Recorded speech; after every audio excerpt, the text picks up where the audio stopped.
Royal Enfield has always been a brand known for its veteran styling and deep, rumbling exhaust notes. A model opens a new chapter that speaks the language of youth, of rock and roll, and of speed and style.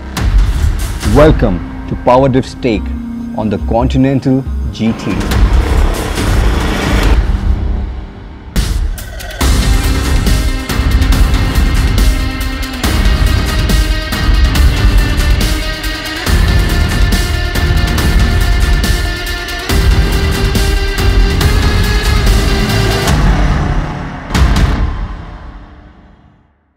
Cafe racers were never about practicality.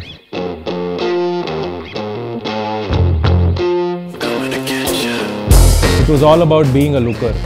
It was about striking all those right chords with you, being that extension of you. And this Continental GT, with its aggressive stance and bare clutter-free design, talks and rides like a cafe racer.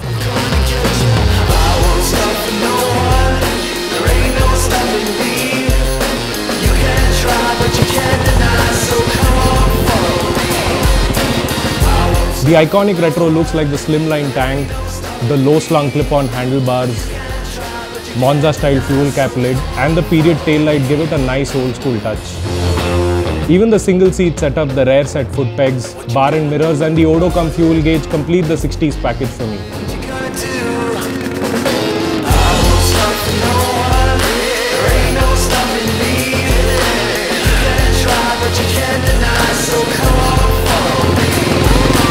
So yes, the Continental GT is quite easily one of the most beautiful looking Royal Enfields around. You can try, but you can't deny. But then, looks is not exactly what makes the Royal Enfield sell. You see, a lot of Royal Enfield customers are those who prefer riding longer distance on their bike.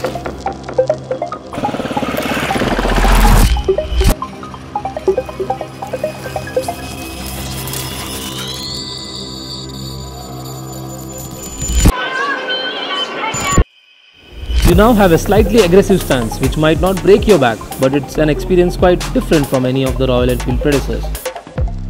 You now have a suspension setup that will not feel as plush on potholes, but what it will do is that it will instill confidence every time you push the bike on a curve.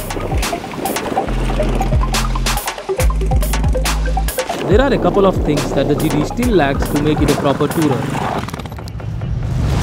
If you are someone habituated of putting a lot of things on the handlebar, you have no space to do that. This tail cone, unfortunately you cannot use your saddlebag on this bike anymore. If you have to do that, you have to go with the double seat option. This bike too has the chain on the right side, and if you have to ever change the front sprocket, you will have to open the clutch piece, and that is going to be tedious. It doesn't really get any bragging rights as far as top speed or acceleration figures go. I see all of this despite Royal Enfield having come out and said that top speed and acceleration was never really something they were after. They were just after making a cool, fun cafe racer. And I still think I'm justified in having this expectation from the engine, because everything else on this bike goes miles beyond checking the right boxes.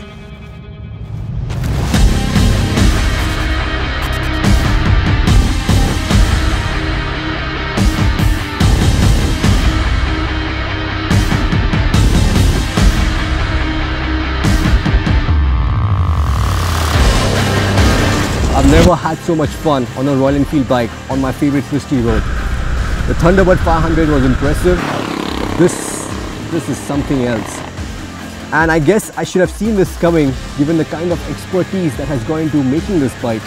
I mean, Pirelli tires, Paoli shocks, Brembo brakes, steel braided lines, aluminium alloys, a brand new chassis. It has the works, and they definitely work. I don't think even the most fanatical Royal Enfield supporters dreamt of seeing this kind of equipment on a road-going thumper. I absolutely love the riding position on this bike, because the clip-ons and the rear set foot pegs, they give you a very nice sporty stance, you know. It makes you feel so much more connected to the bike.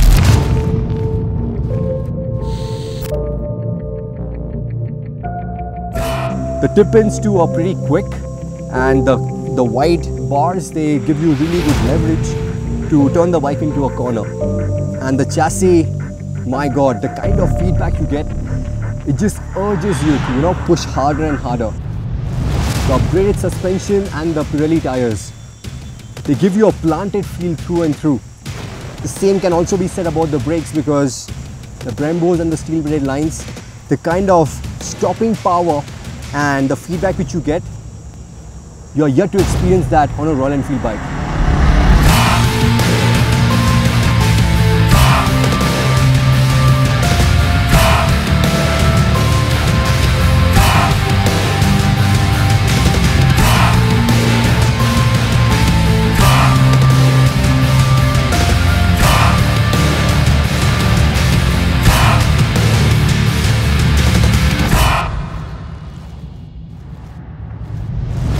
Enfields for me have always been about cruising within the RE stable, be it a Machismo, be it a Electra.